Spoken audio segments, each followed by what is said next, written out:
One of the greatest myths in our society nowadays is this idea that success is what leads to happiness. It's this idea that only if I achieve that goal, that big dream that I have, then finally I can be happy. People always say, like, when I finally graduate from high school or from college, or when I finally get my first job, or marry that girl, or marry that guy, or when I finally make X amount of money, or when I finally retire, then I'll be happy.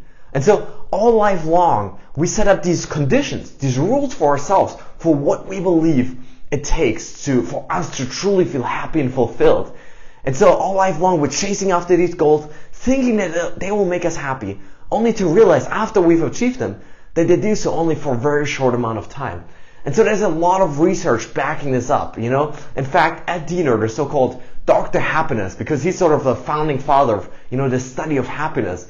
What he did in his studies was he compared the wealthiest, the richest Americans, the millionaires and the billionaires. He compared their happiness levels with the average Joe, the average person working a 9-to-5 job. And what he found was that, being rich and successful, it doesn't make you happy. It didn't add any, extra happiness for the billionaires compared to the average American. Now this is fascinating, right? Because we're always chasing after these big goals, after money and success, thinking that will make us happy. But research clearly shows over and over and over again that that's not the case. In fact, it's quite the opposite. While success doesn't lead to happiness, oftentimes happiness is what leads to success. Now this is a life-changing idea. Once you understand this, happiness oftentimes leads to success. In fact, Shawn Achor, one of the leading researchers in the field, what he did was he looked at a relationship between happiness and workplace performance. And what he found was that intelligence and technical skills, the things that we always think are necessary to succeed, only predicted about 25% of workplace performance. The other 75% were predicted by 3 key skills. Number 1, optimism. Number 2, social relationships. And number 3, your ability to handle stress.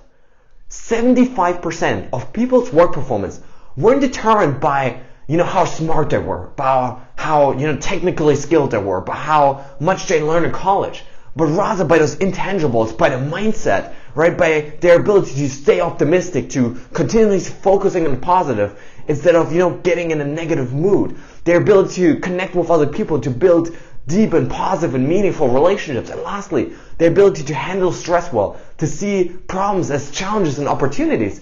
And so what that means is that the most important thing that determines your success in life, really in any area, whether it's work or health or relationships, is your ability to continuously condition your mind to be stronger than ever before. If you think about it, how you feel at any moment in time determines how you act, right? I mean, research is backing this up, by the way. There's been so many studies to show that how you feel in the morning determines your work performance all day long. Because just think about it in your own life. When you feel great, when you're excited, when you're passionate, when you're joyful, you're gonna think and act much differently than when you're in a depressed or sad or frustrated or angry state, right?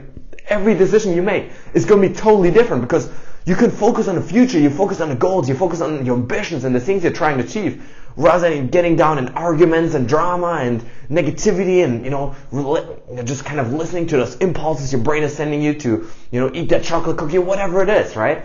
And so what this means is that the most important skill you could ever develop is being happy where you are right now today. It doesn't mean your conditions have to be perfect. It doesn't mean you even accept your conditions. It doesn't mean you like your conditions.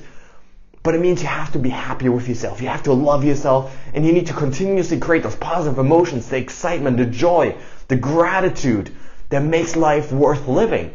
And so, if you just think about how most people live their lives, how most people go through their days, what do? They wake up grudgingly, they hit the snooze button a couple times, they roll out of bed and they think about their back pain and they think about all the things they have to do. They think about, oh my God, I have to work today and I have to see my boss and I have to do this. And immediately, within a minute of waking up, they're already in this negative and frustrated state, right?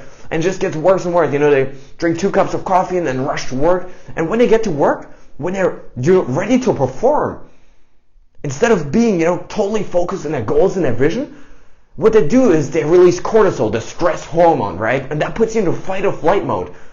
Fight or flight is a survival mechanism by the body. What it does is it takes away the blood and energy from the prefrontal cortex your ability to, think, to reason, to plan, to set goals. It takes away the energy and the blood from that and put it in your arms and your legs, because you're basically ready to, run or fight. And so in that state, you can't make good decisions. In that state, you can't be productive or effective. And so what I want to suggest to you instead is creating a morning routine every single day that gets you excited about life. Just a simple routine. It can be 10 minutes, ideally half an hour or so, where you really get focused, whether it's, through meditation or visualization or, just journaling, where you really get focused and clear about your vision, about your goals, about who you want to be, and more importantly, how you want to live today. What are the routines you want to run today? How do you want to feel today? Every morning when I wake up, I get clear on, I want to feel excited. I want to feel energetic. I want to be the most energetic person in the whole world. That is my goal every single day, right? I want to be the happiest person in any room. That is my goal. And I get conscious of that. I get clear on that every single morning. Because once I'm clear on that, then I can act upon it. But I can, instead of focusing on the negative, instead of focusing on, oh my God, I have to get up and so early, it's 5 a.m. Instead of focusing on that, I focus on my visions. I focus on my goals. I visualize how amazing it will feel to achieve my goals. And so by doing that every single morning, you will be able to condition your mind over time to focus on the positive, to focus on your goals, to achieve the things that you want to achieve. And so all day long, you're going to feel happier.